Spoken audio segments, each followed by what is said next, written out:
बस अब आपके पास 3 मंथ बचे हुए हैं। अगर आप बोर्ड का एग्जाम 2025 में देने वाले हैं तो यही आखिरी के 3 मंथ यह डिसाइड करेगा कि आप फर्स्ट डिवीजन करेंगे या सेकेंड डिवीजन करेंगे या डिस्ट्रिक्ट टॉपर बनेंगे या स्टेट टॉपर बनेंगे या आप कुछ नहीं कर पाएंगे। बस यही यह 3 मंथ है जिसमें आप चाहे तो आप जो चाहें, अगर आप चाहें तो फर्स्ट कर सकते हैं, आप चाहें तो इस 3 मंथ में अच्छे से पढ़ करके आप बिहार टॉपर स्टेट टॉपर बन सकते हैं। अगर आपने बहुत पढ़ा है अभी तक, अगर अभी अगले 3 मंथ में अगर आप ढंग से नहीं पढ़ते हैं तो यही 3 मंथ में आप बर्बाद हो जाएंगे। तो हेलो प्यारे बच्चों, मैं हूं आपका अपना गुरुजी धर्मेंद्र सर। तो प्यारे बच्चे, इस वीडियो में हम बात करने वाले हैं कि अगले 3 मंथ जो अब आपके पास बचे हुए हैं, इस 3 मंथ में कैसे पढ़ाई करना है।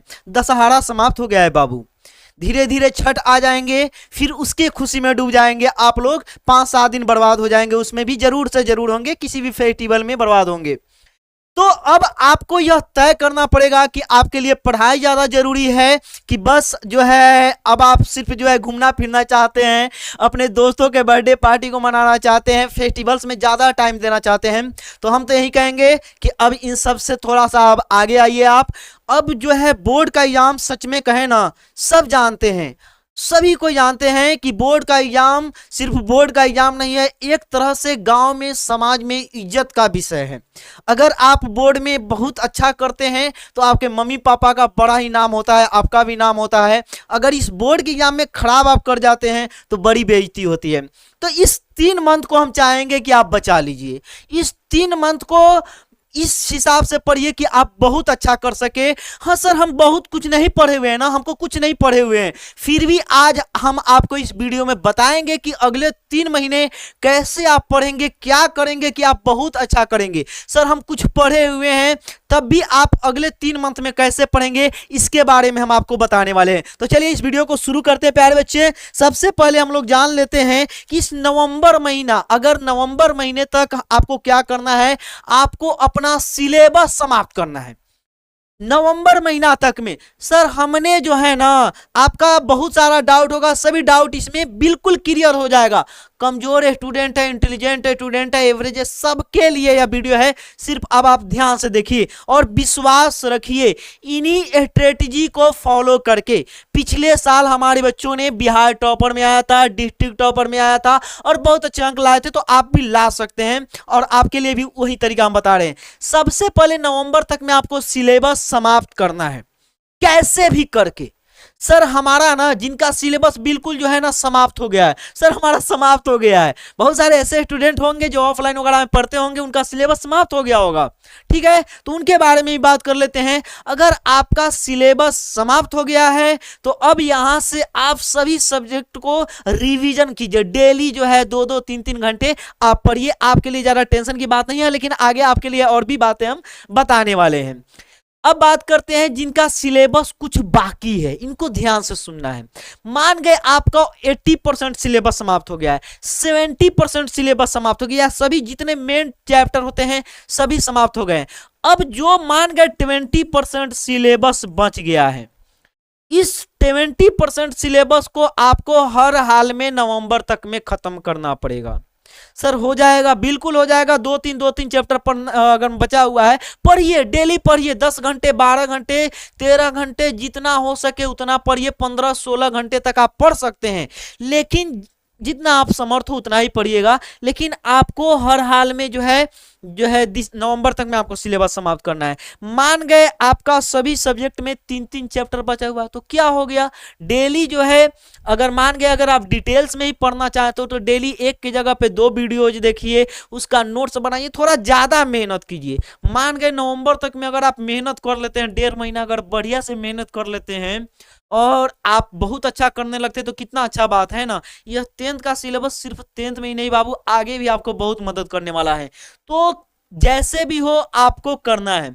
अगर मान गए आप चाहते हैं कि बहुत फास्ट सर हमको पढ़ना है, तो उसके लिए भी हम तरीका बताएंगे, लेकिन यह हम बोल रहे हैं 20%, जो अभी हम बताए हैं कि आप जिस गति से पढ़ रहे थे, जैसे पढ़ रहे थे वैसे ही पढ़िए, वैसे ही नोट्स बनाइए, उतना ही क्लास कीजिए, ठीक है। लेकिन आप थोड़ा सा टाइम बढ़ा दीजिए, पहले 2 घंटा पढ़ते थे, अब 4 घंटा पढ़ना है। सर हमको कोई शॉर्टकट तरीका बताइए ना, आगे बताने वाले हैं। बहुत सारे ऐसे भी स्टूडेंट होंगे जिनका अभी तक कुछ भी सिलेबस समाप्त ही नहीं हुआ, बिल्कुल जो है अभी तक सिलेबस कुछ पढ़े हुए ही नहीं है, या बहुत थोड़ा बहुत पढ़े हुए हैं। तो कैसे करना है हम लोग आगे बात करते हैं। सबसे पहला काम यह है कि अगर अभी तक आपका सिलेबस मान गए हो गया है या 20% बाकी है, तो आप जैसे पढ़ते थे उसी तरह से नोट्स बनाइए, टाइम थोड़ा सा ज्यादा दे करके पढ़िए, लेकिन सिलेबस समाप्त कर। सर नवंबर तक सिलेबस समाप्त करना क्यों जरूरी है, बात करेंगे ना। नवंबर तक में सिलेबस इसलिए समाप्त करना जरूरी है क्योंकि उसके बाद आपको क्वेश्चन बैंक पढ़ना है, उसके बाद आपको बहुत सारा याद कितना करना पड़ता है साइंस में, सोशल साइंस में, तो वह सभी तो करना है, संस्कृत में याद करना है, तो इस सब के लिए टाइम चाहिए ना। नवंबर दिसंबर क्या बोलते हैं, दिसंबर जनवरी, कम से कम 2 महीने टाइम चाहिए, प्रैक्टिस करने के लिए टाइम चाहिए, लिखने के लिए टाइम चाहिए, है ना। ऐसा तो है नहीं सिर्फ रट लीजिएगा जाइएगा एग्जाम में तो धाए धाए लिख दीजिएगा, नहीं लिखाता है, टाइम कम पड़ जाएगा। तो सबके लिए 2 महीना टाइम चाहिए, दिसंबर और जनवरी, ठीक है। प्रैक्टिस के लिए टाइम चाहिए, रटने रिवीजन करने के लिए टाइम चाहिए। तो आप जैसे पढ़ते थे वैसे पढ़ लीजिए, नोट्स बना लीजिए नवंबर तक में। सर हमको थोड़ा फाइट करना है या बिल्कुल कुछ भी नहीं पढ़े हुए, तब क्या करना है, तब आपको क्या करना है, एक चैप्टर वाइज क्वेश्चन बैंक खरीदना। चैप्टर वाइज का मतलब होता है जितना अभी तक सवाल पूछा गया है जिस भी चैप्टर से, मान गए यूरोप में राष्ट्रवाद से जितना भी अभी तक सवाल पूछा गया है, उस सभी सवालों का एक जगह जितना सवाल पूछा गया उनका लिखा रहता है, वैसा क्वेश्चन बैंक खरीदना है। मैथ के सभी एक चैप्टर का, बहुपद के सभी सवाल एक जगह, साइंस के मानव नेत्र के सभी सवाल एक जगह, वह क्वेश्चन बैंक आपको खरीदना है, ठीक है। उस क्वेश्चन बैंक से पढ़ना है। सर किसी टीचर का नोट्स अगर आपके पास अवेलेबल हो तो आप उस नोट से भी पढ़ सकते हैं या उसका प्रिंट निकलवा करके पढ़ सकते हैं, लेकिन सर इतना फास्ट पढ़ेंगे कैसे, इतना फास्ट पढ़ेंगे कैसे। तो उसका एक ही तरीका है, वह है वन शॉट। अगर आप चाहते हैं जल्दबाजी में पढ़ना तो वन शॉट देखिए आप, जैसे हम वन शॉट देते हैं ट्रिग्नोमेट्री का, बहुपद का, हर चैप्टर का, उस वन शॉट से आप पढ़ सकते हैं। हम जो है डिस्क्रिप्शन में लिंक दे देंगे या जहां से भी आपकी इच्छा हो, आप वहां से वन शॉट एक बार सिर्फ पढ़ लीजिए, क्या उस चैप्टर में है, क्या उस चैप्टर का टॉपिक है, क्या समझना है नहीं समझना है। जैसे मान गए जो है विद्युत धारा चैप्टर के बारे में, आप किसी भी टीचर का एक वन शॉट देख लीजिए कैसे कैसे क्या टॉपिक है, उसके बाद आराम से आप क्वेश्चन बैंक पे आ जाइए, या उसी टीचर का अगर नोट्स आपके पास अवेलेबल है तो उस नोट्स को आप रिवीजन कीजिए। अब बस आपको प्रिंट आउट निकलवा लेना है। अगर मान गए लगता है कि महंगा पड़ रहा है प्रिंट आउट निकलवाना, तो क्वेश्चन बैंक से पढ़ लीजिए, क्या दिक्कत है। क्वेश्चन बैंक में जो सवाल पूछे गए हैं अभी तक, अब कोई भी सवाल नहीं बचा हुआ है नया, बिहार बोर्ड में अब कोई भी नया सवाल नहीं बचा हुआ है, सभी पुराने सवाल ही अब आगे एग्जाम में पूछे जाएंगे। तो आप क्वेश्चन बैंक से भी पढ़ सकते हैं, ठीक है। एक बार वन शॉट देख लीजिए, उसके बाद क्वेश्चन बैंक उस चैप्टर का देख लीजिए कि हम जो पढ़े हैं वन शॉट में वह सभी चीजें हमको क्वेश्चन बैंक में समझ में आ रहा है कि नहीं। तो यह फास्ट पढ़ने का तरीका हुआ। आगे बात करते हैं फास्ट पढ़ने का तरीका, तो हमने पहले ही बता दिया कि क्वेश्चन बैंक से जो है नोट्स, क्वेश्चन बैंक या नोट्स अपना किसी भी टीचर का निकलवा लेना है और उसके बाद उसका वन शॉट दे करके इस तरह से कर लेना है। चलिए आगे बढ़ते हैं बाबू, रिवीजन। अब आपको हमने पहले ही बताया थोड़ा टाइम देना पड़ेगा, है ना, 10-12 घंटे अब आपको पढ़ना पड़ेगा।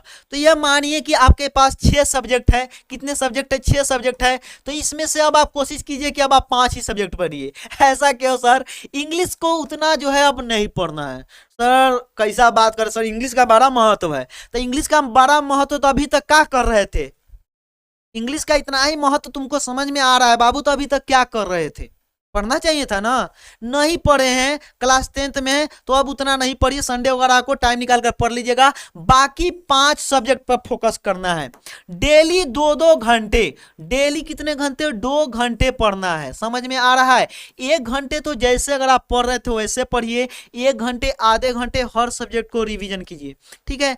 रिवीजन करने का, मैथ में कैसे रिवीजन करेंगे, यह जो मैथ वाला वीडियो हम जब आपके लिए लाएंगे उसमें बताएंगे। बाकी रिवीजन करने का सबसे बेस्ट तरीका यह है कि मान गए अगर आप 4 को चैप्टर पढ़े हुए, कितने, किसी भी सब्जेक्ट का, मान गए साइंस का 4 चैप्टर पढ़े हुए, टोटल 4 चैप्टर आप पढ़ चुके हैं, तो अगर हम हमारे पास मात्र आधे घंटे का टाइम है और हमको रिवीजन करना है, तो हम क्या करेंगे, चारों चैप्टर में से दो दो को क्वेश्चन पढ़ जाएंगे, तीन तीन को क्वेश्चन पढ़ जाएंगे जितना संभव हो, लेकिन चारों चैप्टर से पढ़ेंगे, यही तरीका है। लेकिन अभी बात यह है कि अभी आप सिर्फ रिवीजन करने के लिए सिर्फ आप रिवीजन तो ही तो नहीं करेंगे ना। अभी आपको बहुत से कुछ चैप्टर ऐसा होगा, सभी सब्जेक्ट से दो तीन चैप्टर अभी आपके पास बाकी होगा, नहीं पढ़े होंगे, उसको पढ़ना भी तो है। तो हम कर रहे हैं 1.5 घंटा उस सब्जेक्ट को पढ़िए, ठीक है, आधे घंटे रिवीजन कर लीजिए, क्या दिक्कत है, दो दो क्वेश्चन पढ़ सकते हैं ना, बस दो दो क्वेश्चन पढ़िए, लेकिन सिलेबस समाप्त करने पर ज्यादा ध्यान देना है, ठीक है ना। सिलेबस समाप्त रहेगा, हर टॉपिक आपके दिमाग में एक बार आ जाएगा, तो अब आप चाहेंगे तो उस चीज को, टॉपिक तो साइंस में क्या रटना है, सोशल साइंस में क्या रटना है, कुछ नहीं करना है और रटना है, बाकी सब फालतू बात है कि समझना है, कुछ समझना नहीं रहता है। 2 बार 4 बार 5 बार जब गांधी जी के बारे में पढ़िएगा सब याद हो जाता है, ठीक है। समझना उमेना हाँ थोड़ा बहुत वही 1.5 घंटा अभी इसलिए तो बोल रहे हैं कि नवंबर में टाइम मिला है, थोड़ा सा समझ लीजिए अगर आपको इतना ही समझने की इच्छा है तो। आगे बात करते हैं क्वेश्चन बैंक। कितना भी पढ़ लीजिए, अगर आप क्वेश्चन बैंक नहीं पढ़ेंगे आप बहुत अच्छा नहीं करेंगे।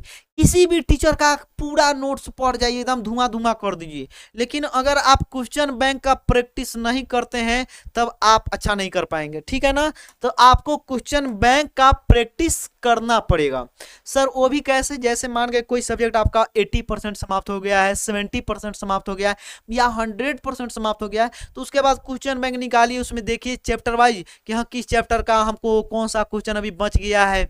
या ऐसा कर सकते हैं कि सप्ताह में 2 दिन निकालिए टाइम, 3-3 घंटा सेट लगाइए, है ना, कि इस सप्ताह में हम सोशल साइंस का सेट लगाएंगे या साइंस मैथ का सेट लगाएंगे।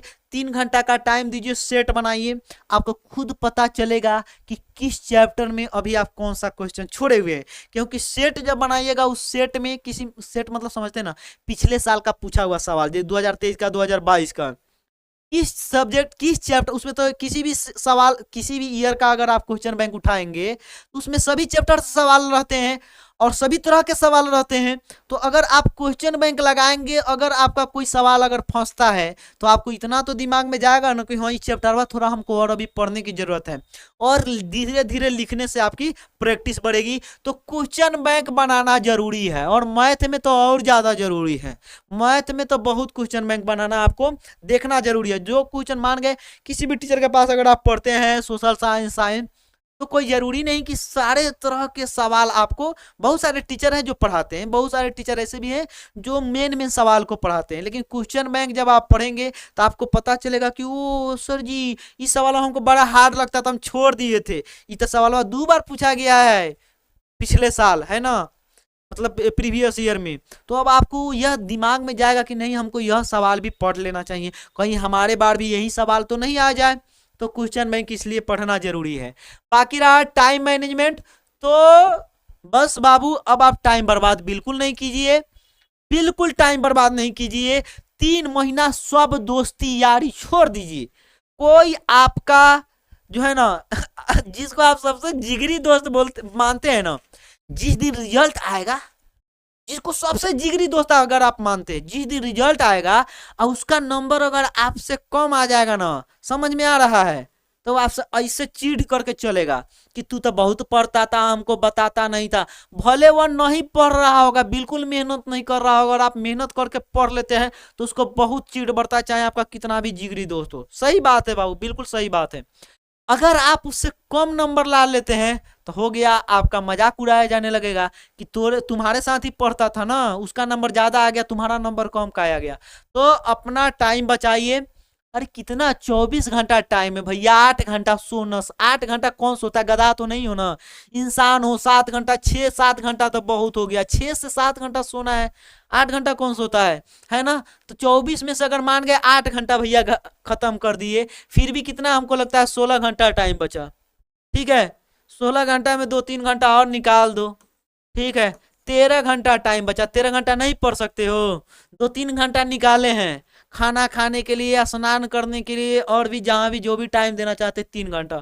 13 घंटा तो पढ़ सकते हो ना, बहुत है, 13 घंटा पढ़ लो बाबू, और ईमानदारी से लेकिन पढ़ो, और मन से पढ़ना है, बाकी सब बिल्कुल अच्छा होगा। इस 3 महीने में ईमानदारी से पढ़िए, बहुत ईमानदारी से पढ़िए। सबसे मेन बात अगर अभी हम बताए, अभी तक जितना हम बात किए, उस सबसे मेन बात यही है कि आपको सभी सब्जेक्ट, पांचों सब्जेक्ट डेली पढ़ना है, सिर्फ 2 गो ना, 5 के 5 सब्जेक्ट डेली पढ़ना है। समझ में आ रहा है? कितना कितना घंटा पढ़ना, कम से कम, कितना भी तबियत खराब रहे, तबियत कैसे खराब हो जाएगा, इधर उधर नहीं घूमेगा, घर का खाना खाओगे, कोई तबियत खराब नहीं होगा, ठीक है ना।